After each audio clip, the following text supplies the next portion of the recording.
Welcome to the CODELIFE Podcast with me, Blackaby. I couldn't think of a name. And my great mate, Carl Beechy. Hello, mate. All right, Blackers. You doing all right? All right, mate. Yeah, I'm all right. How you doing? Yeah, I'm all right. What are we now, 11 weeks? Oh, mate, kids got kicked out of school end of March.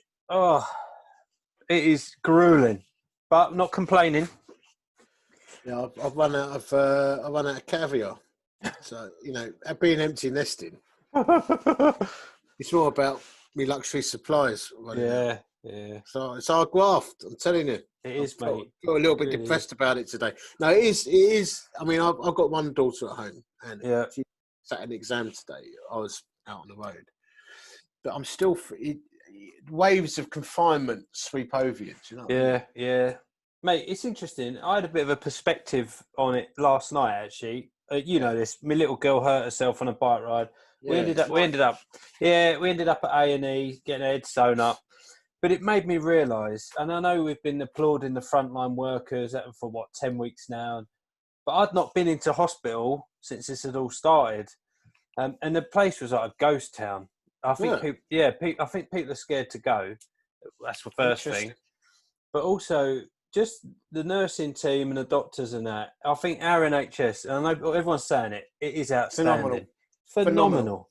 And you cannot, when you've had perspective, as both of us have, of hospitals and care in other countries, particularly third world countries, you come back to the NHS and go, that is amazing. Great, 100%. So thank you for that, NHS. And they didn't collapse, didn't go under, professional, efficient, and properly, genuinely caring. I mean, amazing. Yep.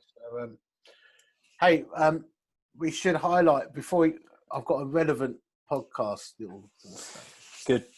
But before we get into that, we should talk about what's coming up.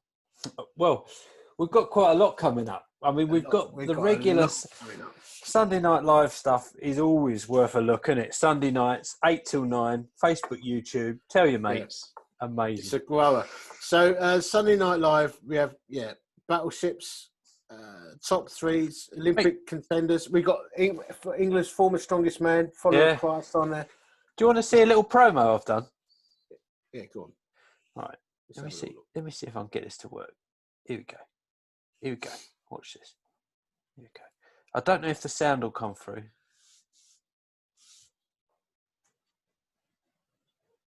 Look at that hair. That's me lockdown hair.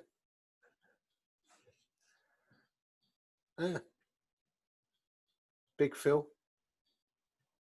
I'm flexing. I'm making gains, mate. It's kettlebells.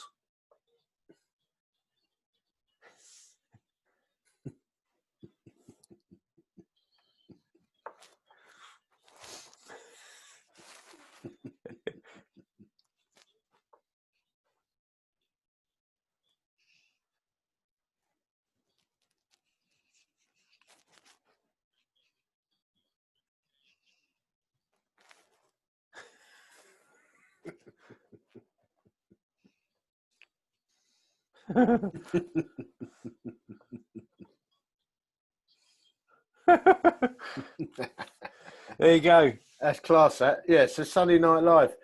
And obviously our regular podcast, which this is, and we have a special coming up at the end of June. Mate, we have, so TG20 Bunker Edition. It is going to be incredible. It's not going to be how it is 2,000 blokes in a field near Swindon. It's going to be different, but it is still going to be a lot of fun, isn't it, mate? It is. Also, all the usual mayhem. We've got a couple of little surprises lined up. Some good bit of humour and some guests. And the gospel will be preached. Absolutely. And there's a special theme as well. There's a theme video on Facebook. Check that out. So anyway, that's coming up. And it's free. Yeah. So, you want to get in on that and tell your mates. It's going to be your ideal Friday, Saturday night. And mate, also, cool thing with it is, for the first time ever, we are going to be reaching whole households with the gathering. It's like your teenage kids might be sitting there. What are you watching there, Dad? Exactly. Households. The wives be watching, taking part, and that's unique. It's exciting. 100%. Yeah, get in on it. You're going to love it. So loads of stuff we're working on for you guys. But obviously in our podcast, sometimes we talk about current affairs. Sometimes we look at a book. We might discuss movies. Yeah. Biblical themes. Share our knowledge and experience.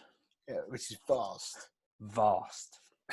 We are Renaissance. We are Renaissance men. That's it, mate. Musicians and artists and poets. Got it all. I'll be noodling away on my Moonlight Sonatas later. Come on. Keyboard. Come on. Anyway, we have occasionally looked at this book here by Fiendsy. Brilliant. Sir Ranulph Fiennes, called Fear. And there is a chapter in this book called The Fear of Disease. Oof. Timely. So, let me... obviously, he was... Ranulph Fiennes is an adventurer, ex-special forces. He got kicked out of the SAS, actually. For some amusing misdemeanor, I think. He also he's got a fear of heights. He's climbed K2 and all that sort of stuff. He's just one of them done polar expeditions. But he talks about in his book about waterborne sicknesses and later Spanish flu. So let me read this. I record a letter. This is in a book, Fear, chapter Fear of Disease. I record a letter I had once received from Nick Holder, who had contracted bilharzia during our Nile journey down the other side of Africa.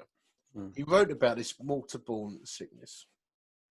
Bilharzia, otherwise known as schistosomiasis, is a disease occurring in most tropical countries, and it currently afflicts over 200 million people worldwide. Wow. We've probably never heard of it.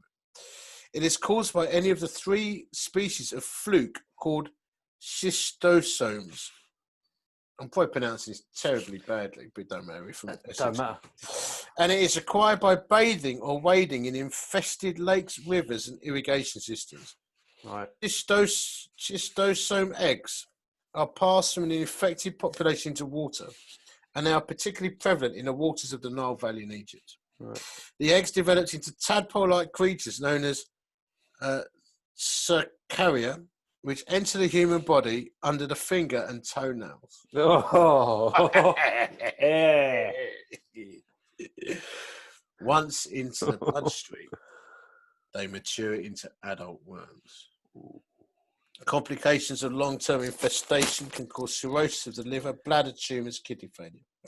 Since the 1980s, treatment of disease has been revolutionised by a single dose of a drug known as praziquantel, which kills the flukes and prevents damage to the internal organs. Okay.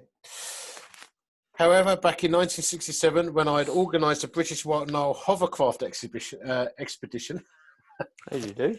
Yes, you do. Some remedies were unknown, and Nick was cured in a more basic fashion, as he went on to describe. We have been provided by our Nile sponsors with both water purifying kits and tablets. The tablets were easy to use because they dissolved in a glass of water. The only problem being the taste of the resulting liquid was awful and tainted everything we drank. Nice cups of tea were no longer nice. The alternative was a water purifying kit, which involved pouring the water into an open receptacle and then waiting up to a quarter of an hour as the liquid passed through the gauze, which filtered out various contaminants. I'm afraid that patience was a virtue I wasn't born with, and I noticed that the purified water didn't look or taste very different from the unpurified water, which, after all, 15 million Egyptians drank every day and seemed to be okay. Wow. However, at the end of the expedition, when we returned to the UK, we were all checked out for the early signs of diseases such as malaria, sleeping sickness, and to my utter amazement, I was diagnosed with bilharzia. Let me carry on. At one local Niger well, Simon dropped a gallon or so of water in his roped bucket and then poured this into a jerry can through a filter. Little bastards, he muttered, blowing at the filter's gauze. I peered over his shoulder and a dozen miniature hook-tailed tadpoles writhed in alarm as the warm air struck their horrid little forms. Hookworms, liverworms, toe worms, every sort of kind of disease carrier, and those are just the visible ones. Simon seemed delighted. Imagine what a drop of that water would look like under the microscope. The locals here must be eaten alive from within. In fact, the only fever one can contract from water is Lassa fever. And for this to happen, you need to have exposed skin in water contaminated with rat urine, or inhale droplets of such contaminated water. There are, of course, waterborne diseases that do result in fever, but fever is a manifestation of the immune system fighting infection and not the direct effect of the bad water. Let me just go down a bit. Back to the book, page 112. The people who handled and buried diseased corpses were the ones most likely to succumb to these illnesses. Feces, especially human waste, was long known to host fatal bacteria such as cholera. and a link between someone drinking contaminated water and then spewing watery vomit and diarrhea to further spread the disease was easily apparent. Simon, bitten by a great many insects and mosquitoes, developed malaria, as did 2 members of our ship's crew. Charlie Burton found an 8-inch black scorpion in his sleeping bag, and en route through thick jungle, I filmed an army of thumb-sized black ants on the move in a metre-wide restless carpet over 100 metres long. By the light of his Land Rover, Oliver put 2 dead bats, which he'd netted into deep well, into a jar of formaldehyde. The bats were rare and exactly what the museum had requested. He'd heard that a pandemic in the Congo jungles from bat bites could transfer disease. Getting a bit near to the mark, isn't it? Back to the book. Either way, the blood-curdling descriptions Oliver gave us of the deadly sufferings experienced by Ebola victims, about which he'd been taught during his army-sponsored medical training, made me wish to keep well away from Oliver's pickled bats. Now, this is extreme disease being described. Yeah. Back to the book. We went inside the red zone. This is Ebola victims, where infected patients are isolated. Patients lay moaning on beds, buckets by the sides, brimming with feces, vomit, and blood. Young men, children, old men, couples. Basically, people are getting these diseases, and they are liquefying inside. Oh yeah, Ebola, yeah. Yeah, so there's all these different diseases that is describing, and then it goes on. Eventually, I got sick. One morning, I woke dizzy and aching for a feverish night's sleep. Once in work, I could barely walk for fatigue, and I had to have my blood tested for Ebola. The prospect of entering the suspect ward as a potential Ebola case was a terrifying one. I chose to isolate at home. I did get a positive result, but my odds were 50-50. What put a sick dread into me was the mental picture I had of the unit, what I'd witnessed of the symptoms and what I'd heard.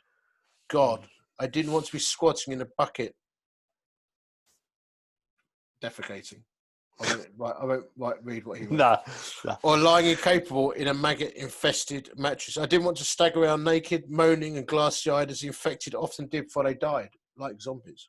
Yeah. When the World Health Organization said the evacuation by the British government was an option, I jumped at it. I needed to get home. On a flight home inside a bubble isolated on a trolley, lashed down in the middle of an otherwise empty RAF cargo plane, I spiked a temperature reaching 40 degrees. I started to see and feel how bad things might get. And eventually, he made it out of isolation. Now, before we go on to talk about Spanish flu, what he's basically describing is here, water carrying maggots and newt-like creatures. Yeah. And malaria and Ebola being around him. And what he's beginning to describe is that fear that arises because you've seen the impact or you've heard the news. Yeah. And it did make me think about our current situation. Yeah. How much fear is out there because of what we're hearing. Now, we had Patrick Dixon on the show. Yeah. And what did he say the other day? He, on Sunday Night Live, he said something about going into intensive care. He said that if you go into intensive care, you got 50% chance of survival. That was it, wasn't it? Yeah. Through COVID-19. He said if you go to hospital under blue lights and you go into intensive care, 50% of the time you're going to die. Now, how did you feel when he said that? Yeah, not particularly happy, if I'm honest. I mean, I'm not fearful, but I'm trying to be safe. But it is certainly, yeah, it's a scary bit of data, isn't it? And that's why I said at the start, the hospital's empty, mate. Because people are reluctant to go because they're afraid. It's interesting, isn't it? Yeah. Let me move on. Back to the book. The great 1918 worldwide influenza that killed millions just after the carnage of the First World War ended. The rat-infested trenches and wastelands of rotting bodies were ideal breeding grounds for this new virus, soon to be christened Spanish flu, which caused 5 times as many deaths as had the Great War itself.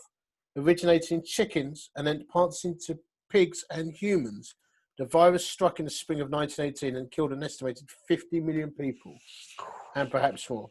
A loving embrace exchanged at the end of the war between 2 people who may have not seen each other for several years risked the immediate transfer of the disease. This was written pre-COVID. This is incredibly prophetic, this book. The huge crowds of people who attended the armistice celebrations at Trafalgar Square in London and in hundreds of communal spaces up and down the country intensified the chances of the disease spreading. In Arizona, handshaking was outlawed. I didn't know that. Wow. And in France, spitting became a legal offence. Railway workshops turned to coffee manufacture and Red Cross ambulance became hearses. Whole classes of children were kept away from school by their wary parents, and instead they filled up the city's playgrounds singing, "I had a little bird, its name was Enza. I opened a window and influenza." Wow. See, this has happened before. Yeah. Spanish flu emerged in two phases. In the late spring of 1918, the first phase, known as 3-day fever, appeared without warning. Few deaths were reported. Victims generally recovered after a few days. When the disease surfaced again that autumn, it was far more severe, and some victims died within hours of their first symptoms. Wow. Those afflicted were first to have a shivery twinge at breakfast. By lunchtime, their skin had gone purple, the colour of amethyst, a sinisterly beautiful shade of the heliotrope flower. And by the evening, before there was time to lay the table for supper, death would have occurred, often caused by choking on the thick scarlet jelly that suddenly clogged the lungs. One eyewitness account recorded that patients died struggling to clear their airways of a blood-tinged froth that sometimes gushed from their nose, ears, and mouth. Oh, dear. Up to 20% of those infected died. And then, now, I'm just going to read this because it's local. You used to live there. Just as horrific, although no longer taught as a topic in most modern history lessons, was the Great Plague of the 17th century. In carrying out research for a book about the village folk of Eyam, a remote spot in the Derbyshire Peak District, where you live, mate, in 1665, I relived a faint echo of the fear that they experienced. And you'll know the story. They isolated. They were the first socially distanced group of people. And they decided to shut the... I mean, you tell the story because you lived there. Yeah, well, it was very much led by the pastor of the church at the time and the Christians in the community to socially isolate themselves. So it arrived at the tailor's house. He got some cloth and fabric from London, riddled with all the fleas and whatnot, carrying the disease, and it spread. And whole households were dying. And it's now like it's a good tourist attraction now, but yeah, they isolated themselves. So you can just walk maybe 10 minutes outside of Eyam towards Stony Middleton and Fullo and other places. And there's boundary stones where there's holes drilled in that they would put coins in vinegar and stuff like that. And then the locals would take out the coins and leave food to keep people in Eyam alive. And it died with the people in Eyam, but not all. But saved the Peak District. Not a single case was outside of Eyam. They saved the Peak District. Yeah. Now, the question is, I mean, that second wave of Spanish flu is a reminder for people to keep minding the rules. Yeah, well, that's the one that did the damage, wasn't it? The second wave. But the bigger question is, how does a man of God overcome these fears? Well, it's fear of dying, isn't it? Primarily, it's a fear of an early, untimely, not violent, but not nice death. And I guess it's about an eternal perspective that our lives aren't this, they are more. There's an eternal dimension to our lives that we haven't even, like we're in the introduction of the book of our lives. We're not even chapter 1. That's good. And it's that fear of, well, this is it. And of course, I don't want to die. I've got 3 kids I want to see grow up. I want to retire and all this stuff. I want to do a load more work yet. But there is this earthly clinging on that we get. All of us have got, I think. Yeah. But there's also a perspective that I'm an eternal being. Like this, when this earth suit is done, Nathan's going on. So yeah, I think there's an issue of an eternal perspective for us as Christian men. Yeah. And once we even grasp just a fraction of that, it gives us that hope, that courage, that confidence to say, well, okay, this might be the end, but I'm not going to go into it with my head down. I'm gonna go in, living each day to the max. But you might get hit by a bus, mate. You might walk out your door and have a heart attack tonight. Right. Yeah, I think that's right. It's a perspective on what this life is all about. And the thing is, if you put your faith, hope, life, and trust in Christ, you know that this life is not it. Yeah.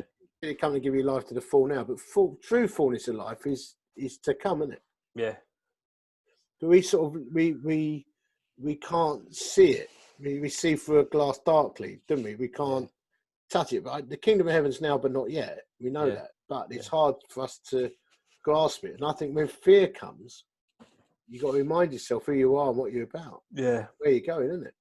Yeah, absolutely, mate. Because fear wants to rob you of that peace and that joy in your heart. And you see so many people without that hope and assurance that there is a life to come. And you see it in their eyes. There's this sort of emptiness. It's like, no, there's more. We're right on the veil. Not obsessive about this, but I do think about dying. Yeah. Because I think it's healthy. Yeah. It's good to remember your mortality. Mate, I've been talking a bit about this recently, that in the UK, I don't think, until COVID, I don't think we had a strong death narrative. And that sounds a bit morbid. People don't see dead bodies. No. I'll tell you a story. I'll never forget taking a young student pastor with me to see someone who died. Yeah. Family around the body in the living room. She'd died of cancer in the lounge on a bed. So I went to see the family. I took this guy with me, and they're all gathered around the body. Now, people don't see dead bodies in our culture that often. They don't witness people dying. We shield ourselves from it. Now, because of artwork, we've probably seen a bit of death. Seen a few. Yeah. So anyway, I went in there, and it's interesting when you actually see someone die. You see the animation come out of their face straight away. The soul has gone. Something goes. You weird. see it. Yeah, you see it. Like, well, it's like a man's sword's right. It's like the shell. It's just an engine left. Yeah. Anyway, so I go in there, and this young pastor goes, "Excuse me," he said, to the husband. Excuse me. I said, "Well, let's change his name. Let's call him Steve." He goes, what is it, Steve? And he said, how do you know she had died? And he looked at you and went, because she stopped breathing. And he went, oh. And I said to him afterwards, that is not a good approach, pastoral approach. It's bloke has lost his wife to cancer. He went, how do you know? I said, I didn't. He said, it was shock. It was a total shock response. I'd not got in my head what it was like to see a dead body. And this is the problem. Yeah. We don't see death. So I think about it, and I think part of our job, because we often liken it, in our role as pastors and stuff, we check people in and we check them out. We look after them in the middle. Yeah. We check them in, check them out. Yeah. That's what we do. And be blunt about it. So I do think about it. I think it's important for a man of God to think about his life and his death. Mate, absolutely. Absolutely. And it is, the death narrative is essential. And also, this sounds a bit sad, or not morbid, but I think the Bible, I've read it somewhere, it says like grass grows and withers and then its place remembers it no more. That's it. And I've thought about that a lot because I've lost all my grandparents now. And like, if I drive past their houses where they used to be, that place remembers them no more. Yeah. Like, there's now new people in that house. There's no memory of my grandparents. There's no marker that they were ever there. On the earth now, there's no mark other than a gravestone you can visit. The place is gone. And I think that keeps us on our toes. It keeps us in the present. Like, now is the time for living, because tomorrow might not come. Let me read it out to you. It's Isaiah 40. There you go. A voice of one calling. In the wilderness, prepare the way for the Lord. Make straight for the desert, a highway for our God. Every valley will be raised up, every mountain and hill made low, and the rough ground become level. The rugged places are plain, and the glory of the Lord will be revealed, and all people see it together, for the mouth of the Lord has spoken. A voice cries out, and I said, what shall I cry? All people are like grass, and their faithfulness is like the flowers of the field. The grass withers, and the flowers fall, because of the breath of the Lord blows on them. Surely the people are grass, the grass withers, and the flowers fall, but the word of our God endures forever. There you go. And that's something we were talking about this on text on another. It's a different issue just yesterday about the essential ingredients of a Christian man. Let's say, we're talking about men, is to be grounded and rooted in the Bible and nothing else. Yeah, we exchanged, didn't we? Because you can. We were saying, weren't we?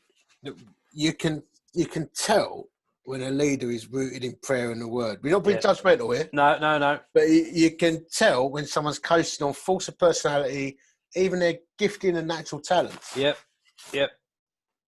Or they've got that and they're rooted in the word, or they've not got huge gifts and talents, but they're rooted in the word and prayer. Yeah. You can tell the ones who are under the anointing of the Holy Spirit. Absolutely. And you feel it yourself. And I've felt it when it's been red hot. And then when I've been living in sin or being an idiot, it goes real cold. And you can feel it. Oh, goes cold. You can feel it. We've both been through those days. You know, when we faced our challenges. And I've felt the presence of the Lord lift off me. Yeah. Just for anyone listening, we're not talking about going into terrible sin. We're talking is when you're walking so close to the Lord, you know when you've stepped aside. You do. And I almost felt a whisper of the Lord once or twice saying to me, "Do you like the way that feels?" And I don't. And just as a little aside here, you could be tempted to be mucking about here and listening. It'll take you to a cold, dark place. Yeah. I'd rather live under the shadow of the wing of the Lord. And I agree, mate. And I think God does. Can I say God does?